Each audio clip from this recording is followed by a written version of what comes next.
All right, everybody, welcome to Hand Stamped Hosts, your podcast for Westworld, brought to you by Nerdcyclopedia. How's everyone doing? It is time. Welcome, welcome. What's up? Hey, everybody. My name's Scott. This is Sam McCamp. We're going to be bringing you reaction to Season 3, Episode 4 of Westworld, the HBO drama. Sam, why don't you let the good folks know where they can get some more of us if they like what they see here? All right, nerdcyclopedia.com, guys. I say it every week. Make sure you're going there. You see all our clicks and links to our different social media outlets at Nerdcyclopedia on Twitter, Facebook, and also Instagram. Make sure that you are subscribing because you're watching us on YouTube right now. Clicking that button for the notifications and also subscribing and sharing and also telling all your friends that we're, talking about Westworld, some decent stuff going on this season. Make sure that you are emailing us at nerds@nerdcyclopedia.com. And also make sure that you are listening and subscribing to all our podcasts and all the different formats on outlets and Stitcher, Apple Podcasts, Google Play, all that good stuff. That's right. That's right. So we're gonna be here on the YouTube channel and on our podcast feeds talking to you about Westworld. And today we're gonna be talking about Westworld Season 3 episode, The Mother of Exiles. Now, like we said before on this show, and if you've watched it, you're part of a select group there. But if you've watched the show before, you know that we've had some sort of some dissonance on our side about what we think is going on. And Westworld is the type of show that really invites that sort of pondering. And that's something we really like about it. So, getting us started here, Ken, why don't you tell us your favorite thing you saw tonight, the thing that really grabbed your attention? Yeah. Well, I actually liked the masquerade ball. Okay. I I thought that did was too. pretty, I did too. Yes. it was a really good scene because, I mean, honestly, the episode was a little bit jumpy to me, like trying to really do a whole lot in a short amount of space. But when it got to that masquerade scene, it kind of centered the show a little bit for me. But I enjoyed that. Had a little bit of Kubrick Eyes Wide Shut vibe to it, which Definitely. kind of goes back to the original premise of the show, to indulge your fantasies anonymously, which is kind of where Westworld started anyway. But I like that scene a lot. Ken, that is a really great place to start. I'm glad you brought that up. I wanted to talk about this a little bit myself. So, with everything that's been going on in the context of 2020, which is the year we're broadcasting from, live from 2020, one of the pieces of literature that I remembered from when I was in school, and one of the real classics, is an Edgar Allan Poe short story called The Mask of the Red Death. And mask is Masque, which means masquerade ball. So just like we saw on this episode. And you guys remember this story at all? Is this something that's clicking into place for you guys? Absolutely. Yep. No, not okay. So the deal is there's a plague, and these people, the prince walls himself up in his castle with all his people, and they try to avoid the plague. And then there's the plague shows up metaphorically, and everyone dies. Right, a lot of symbolism, a lot of stuff like that. So masquerade balls are something that, like Ken said, is a Kubrick-esque and Eyes Wide Shut, but it also has a deeper sort of it has deeper roots in literature as these sort of it's like a convention of literature with the masquerade ball. So interesting to see it applied in the Westworld context, because like Ken was saying, how does this relate to the actual park of Westworld? Right, everybody puts on a mask and acts the way they want. Everybody plays a part in Westworld. So it's interesting to see how that's situated in the real world, right? Interesting, right? Mm-hmm. So, now, Sam, what did you make of that scene? What was your favorite part of the masquerade scene? Man, it was some drooling parts on there and everything that I was like, okay, yeah. But I like Dolores. I like the Dolores fight scene with one dude Hemsworth. Yeah, yeah. I forgot his name and everything, but that was a decent scene right there.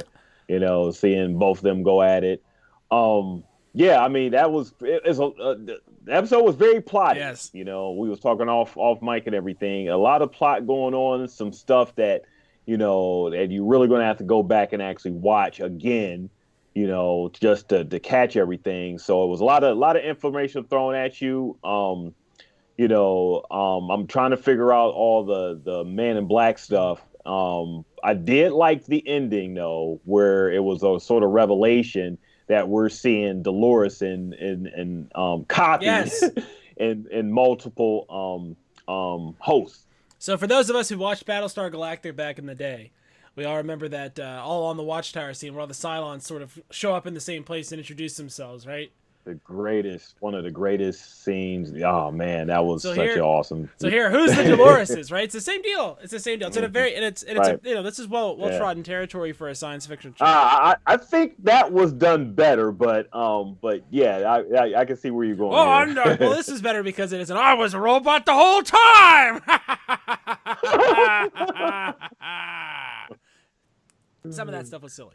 Anyway, so yeah, the Dolores stuff was really, really awesome. So she made copies of herself, which makes you want to go back and rewatch all the lines from all the lines from the previous beginning of the season. It's interesting to see who Dolores sees as a threat and who she doesn't see as a threat, and to compare that to Serac, right? So who does Dolores leave alive?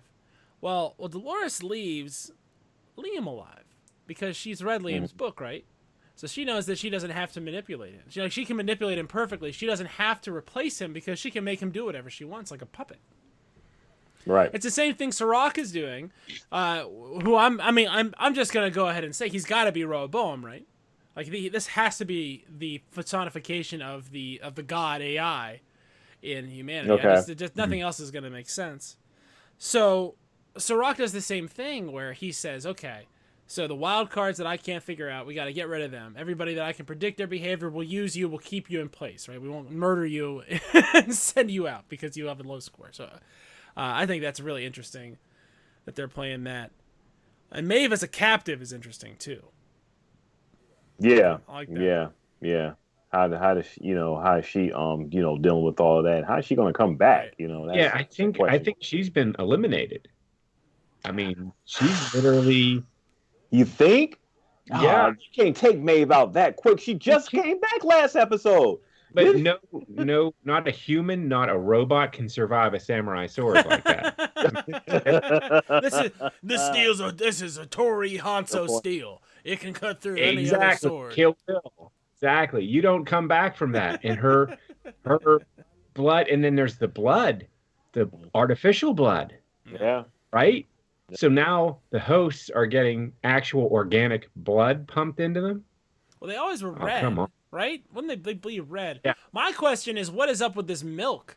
What is up? Why does this distillery have all this Yeah, milk? And yeah, is this yeah, just like what's up with that milk That's there? the stuff they're made Yeah. out of. exactly? That's the material. So why is Dolores running a Yakuza front for a import-export business that is now going to be sending the stuff used to make hosts out overseas? I mean, Right. that's a very chilling. It's interesting to consider how far along in the process we are. I mean, this is a couple months of planning, but a couple months of linear time. But how much subjective time has Dolores been able to see? Yeah, and I think that's what was weird about this episode is it assumed a whole lot of stuff that we have been sort of talking about, just like in between the lines. But I think it's now assuming that the hosts are actually have already taken over and are manipulating us, and they know who's on what side, and they're already playing this game. Like it's already done.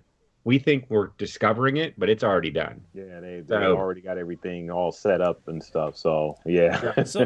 So let's talk about how that works, and let's talk about Ed Harris. Let's talk about the Man in Black and what they're doing with him. And I think that I have it.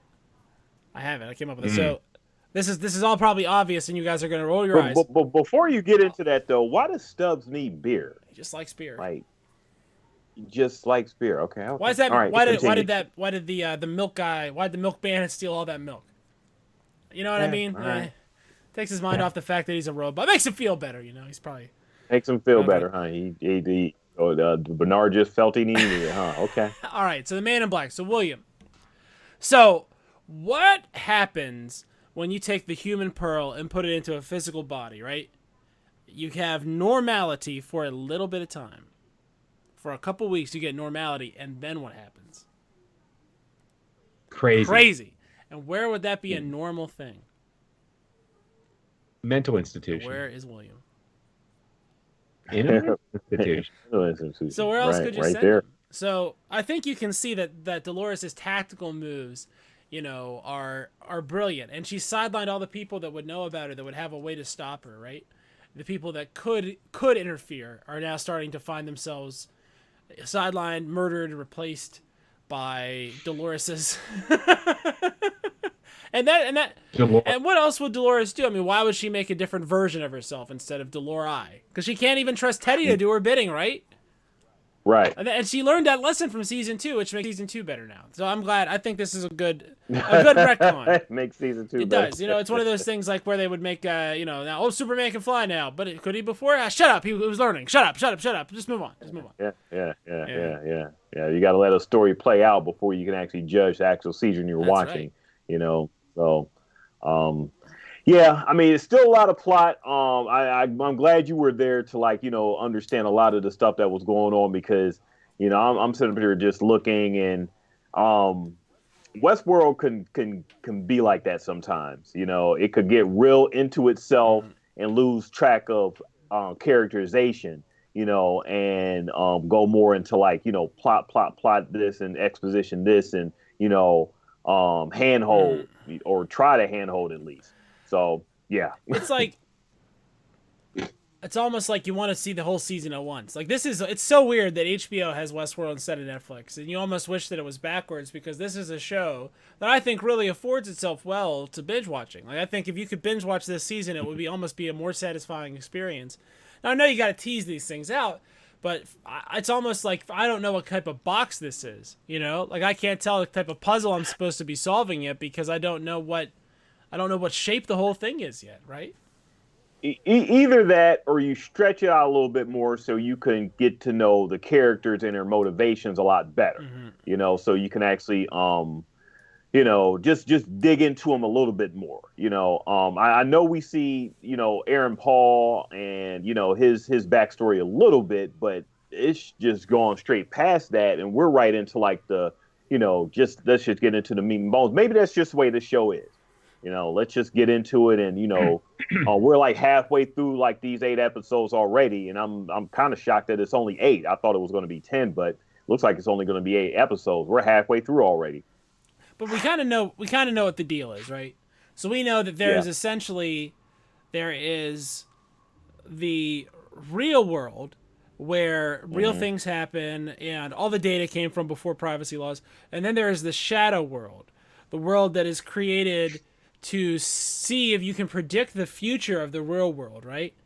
So the effect of this is that Sirach, or Rehoboam, or whatever you want to call him, these all sound like Hebrew names for God, to be honest with you. That's what they all sound like, in my opinion.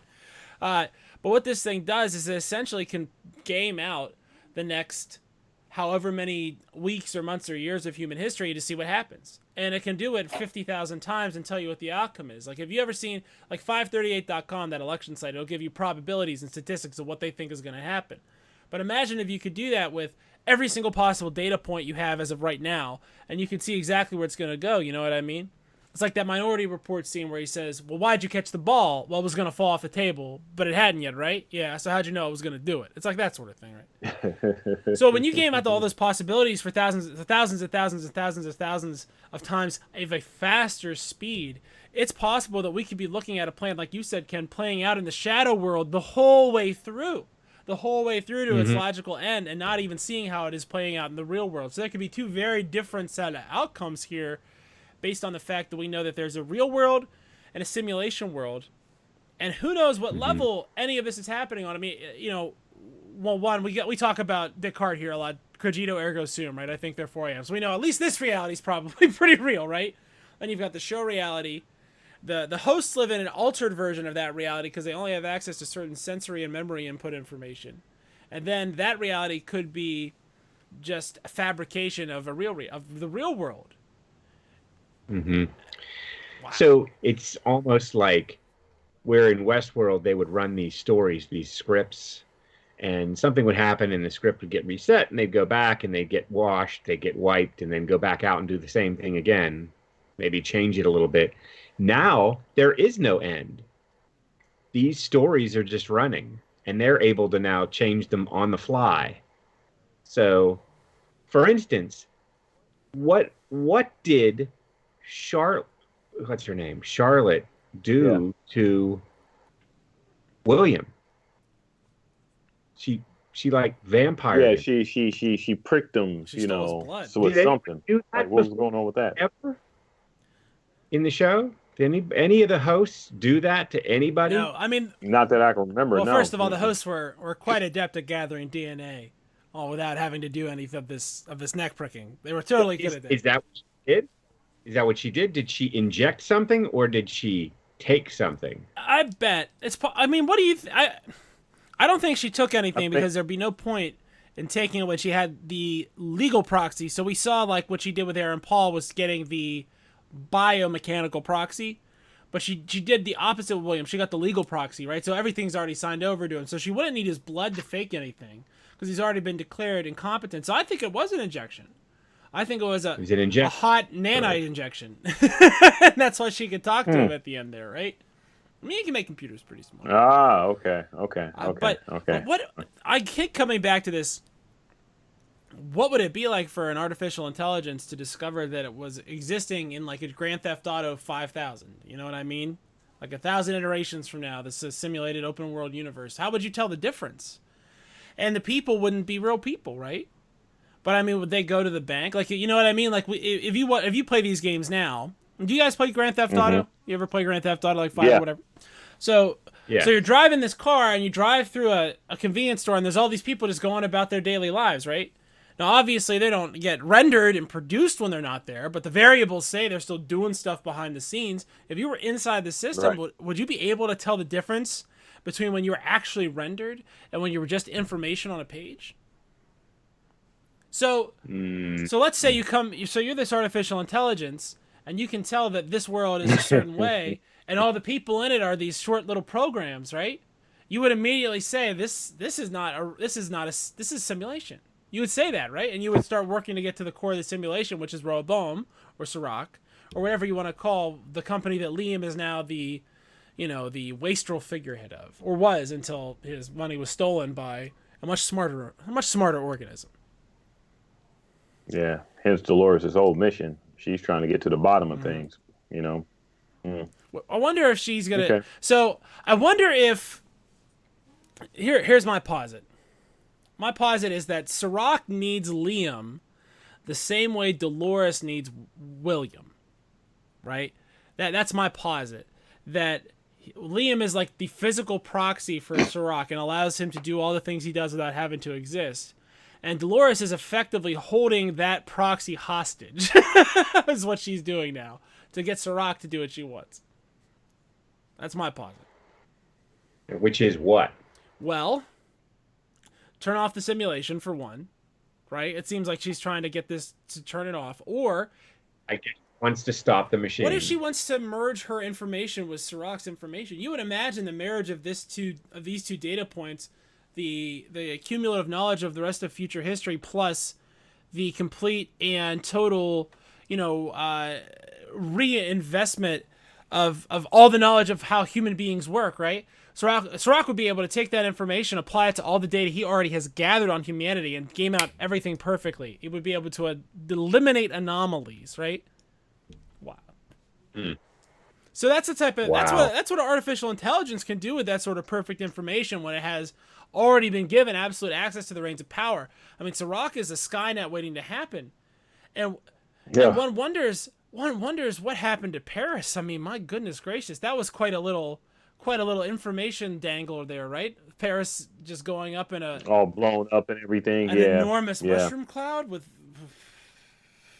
Yeah, it looks like we were about to learn a little bit more about that next episode. So I'm curious to see how. He already has a background. He said it during the episode. He knows what it's like to lose everything. Well, I play a lot of like weird strategy games. I've been playing Civilization 6 for the old Nintendo Switch lately because I like hold on, I got it right about here. I'll show it to you. Civ 6. So it's a strategy game where you create like world societies and you run them through history and blah blah. You fight each other and then you can have wars where you blow up different cities and stuff. And you can get atomic age like 1000 BC or whatever. It's kind of fun. But if that would, I wonder what it would be like being a quote citizen of that world. and like what it would be like to just see your leaders fecklessly, fight each other for no reason. You know what I mean? That's what it would be like. You wouldn't be able to tell the difference. And computer systems are going to get more and more and more and more sophisticated. And it almost seems to me like what we're seeing is weird that the horizon of technology that we're seeing is what we can conceive of now. There's iPads, there's phones, there's biometrics, there's thumbprints, there's voice activation. Yeah. But it stops there. Right. Why?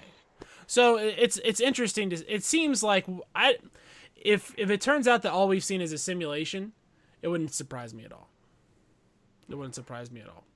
As far as like the end game. I mean, everything like what we're like this world. If this world, nothing would surprise me essentially. Anyway. That's the end game. You think that this has all been a simulation and it's just going to reset and go back. Well, see, that's what I said. I think that's what we're going to see at the end. Think about the scale of what you're saying. So Ken, imagine WestWorld, right? Hosts go through a day ends, reset back to normal, right? Wash them, put them back together, put them back in their beds. They wake up. It's 1855. It's May 1st, 1855. Whatever day it is. What Rehoboam does is that loop, but Rehoboam can do it many thousands of times per second, which means that it is at a dilation. So it's much faster than everything else that's going on, right? But it's still resetting the loop and seeing what happens, which is exactly what Westworld does. It just does it so fast that it's imperceptible. And if that were the case, how would you know? Like if I say run this simulation for 3 days and reset, but it takes 10 minutes for my computer to do that, if you're inside the system, how much time would you think it passed? 10 minutes or 3 days? You'd have no way to know. Yeah, you wouldn't know. Yeah. Wow. So this all comes down to this weird, like, it's a weird sort of metaphysical posit where it's like if you're inside of a closed system, like how would you be able to perceive the ends of it? And if that's true, then and time is a part of that system, like how would you perceive time if you're standing outside of it? Which is we're pretty sure is probably possible.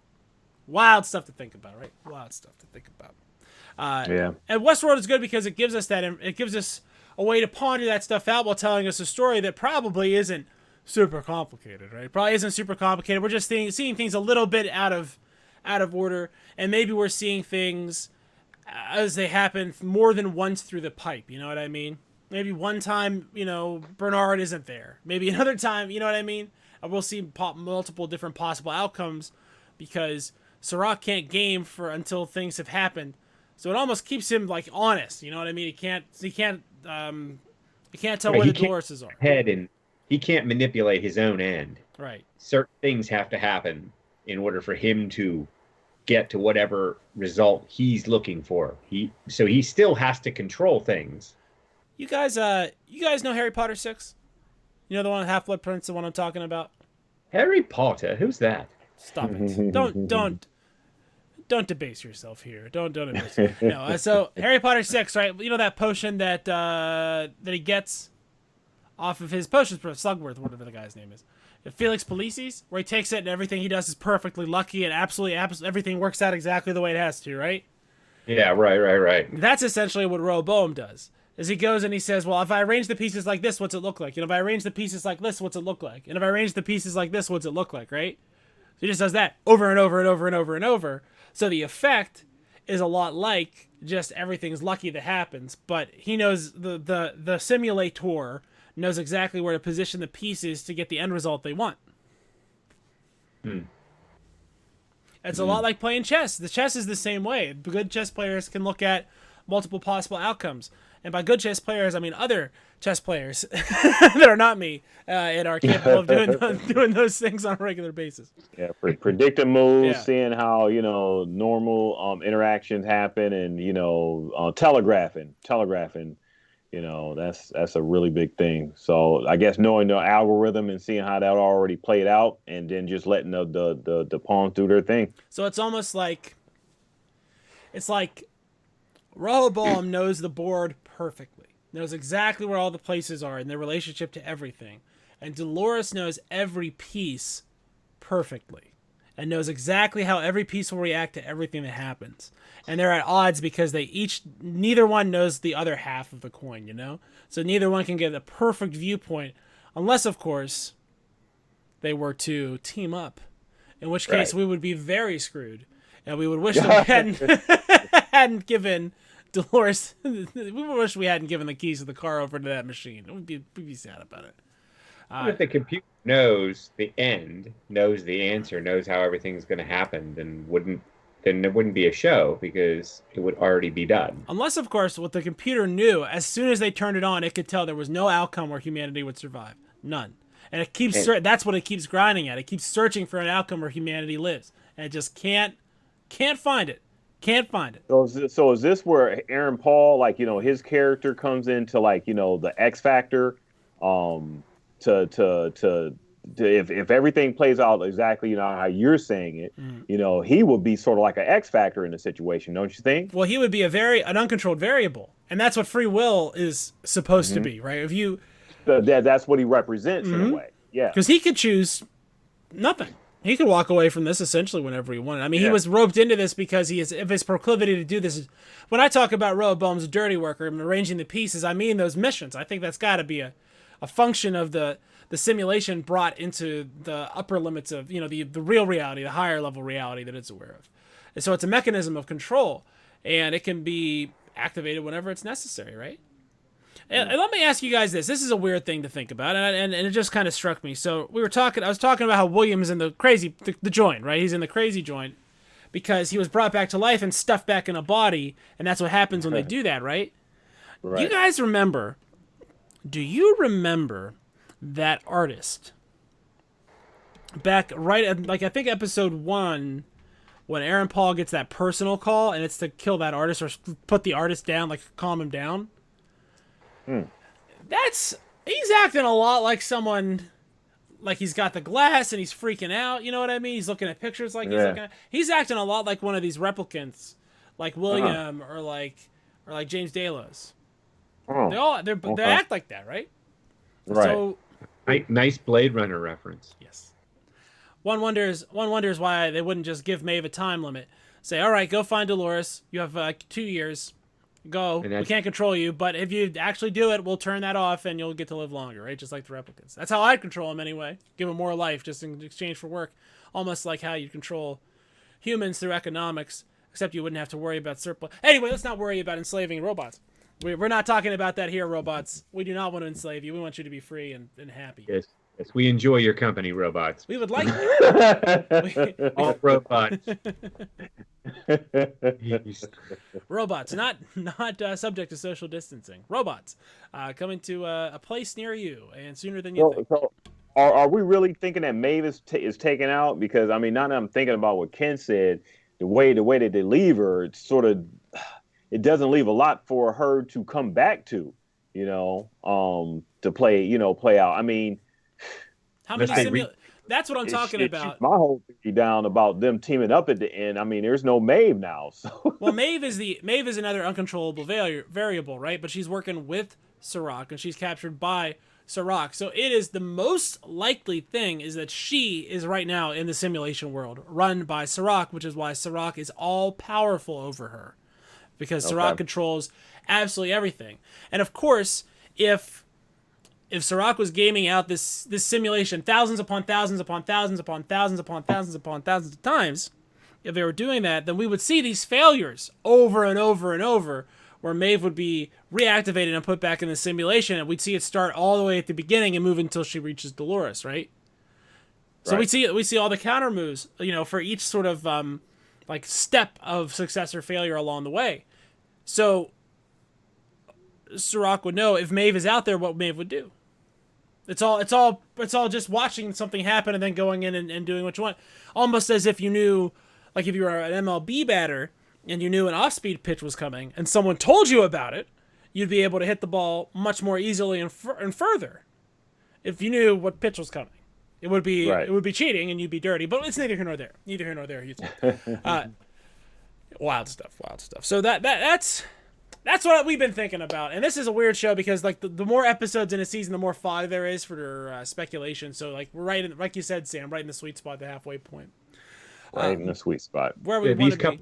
Episodes are probably going to be about the same. Like, this one is going to, next week's going to have the same vibe. So like I think we all said we got to go watch this one again.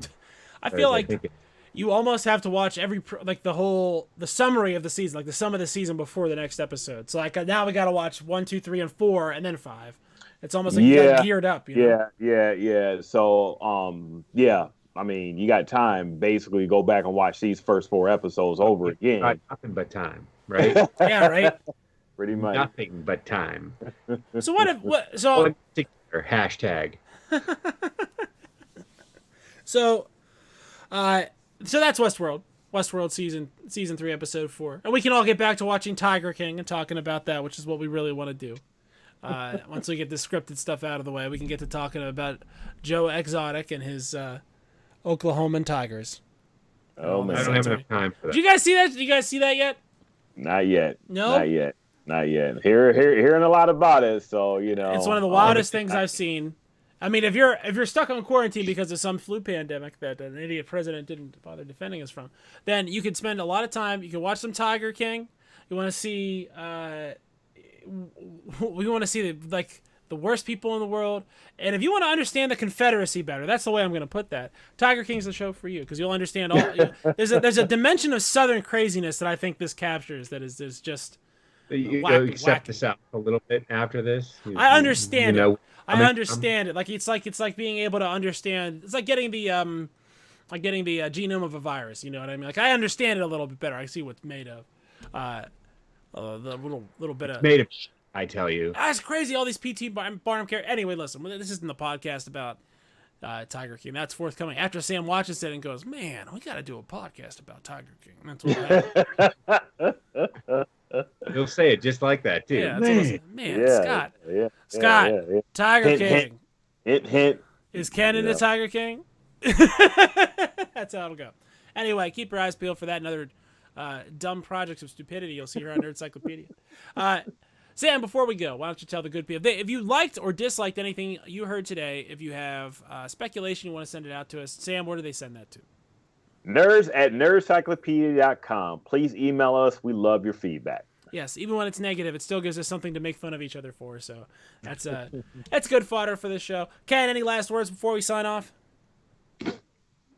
I would like to say just everyone be safe. Do what you're told. Stay home. And enjoy this time with your family, even though they might not enjoy you. And that's just personal. Well said. Yes. Well said. Well said. Just personal. What's that? Exposure. That's right. Take the precautions to be safe. You know, one of the things I've been saying is that epidemiologists are going to have more information about the things we do now than they have about any other epidemic in history. They're going to study it. There's not going to be a lot of secrets, so people are going to know if you're the weak link in the chain. People are going to know. People aren't. Hey, everything's out there. If I know anything about America, they will shame you, and your life will be miserable. So stay inside, wear your mask, don't mess around with serious stuff. All right. And anyway, so we'll be back next week to see how the robot uprising goes, to see if that apocalypse is any more disturbing than this apocalypse. We're learning. I would say that I would put the current apocalypse above mass murder from robots or nuclear holocaust. I would definitely prefer this one. HBO come up with, right? Yeah, right. Although in their defense, they did. I did see a couple things on here. So I think there was Contagion, Andromeda Strain. There was that episode of The Wire where everyone gets the virus, but that might have been a different one, different virus. Anyway, so that's enough rambling on. We're at the half-hour point. We made it. We made it 35 minutes. So we'll sign off here. We'll see you next week. Hand Sam Toast. Your podcast for Westworld. Signing off. See you soon.